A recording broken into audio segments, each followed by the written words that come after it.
ഒരൊറ്റ രാത്രി കൊണ്ട് നമ്മുടെ ഏത് ഹലാലായ ആവശ്യവും അള്ളാഹു തആല നടത്തിത്തരും എന്ന് പറഞ്ഞാൽ മുഅ്മിനീങ്ങളായ ഓരോരുത്തരും അത് വിശ്വസിക്കണം പ്രിയപ്പെട്ടവരെ. ആദ്യമായിട്ട് രാത്രിയിൽ കിടന്നുറങ്ങിയതിനു ശേഷം സുബഹിക്ക് മുമ്പ് ഏതെങ്കിലും ഒരു സമയത്ത് അർദ്ധരാത്രി എഴുന്നേറ്റിട്ട് വുളൂ ചെയ്ത് 4 റക്അത്ത് നമസ്കാരം നിർവഹിക്കുക. ഓരോ റക്അത്തിലും സൂറത്തുൽ ഫാത്തിഹയും അതിനുശേഷം 10 ആയത്തുൽ കുർസി വീതം ഓതുക. ഒരു റക്അത്തിൽ 10, അങ്ങനെ 4 റക്അത്തിൽ 40 ആയത്തുൽ കുർസി പാരായണം ചെയ്യുക.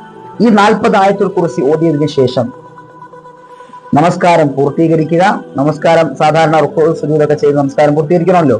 അങ്ങനെ സാധാരണ നമസ്കാരം പൂർത്തിയാക്കിയതിനു ശേഷം ദുആ ചെയ്യുക. എന്താണ് നമ്മുടെ ആവശ്യം അള്ളാഹുവിനോട് പറയുക. കാര്യം ഒന്നാമത്തെ കാര്യം, ആ സമയം വല്ലാത്ത ശ്രേഷ്ഠത നിറഞ്ഞ സമയമാണ്.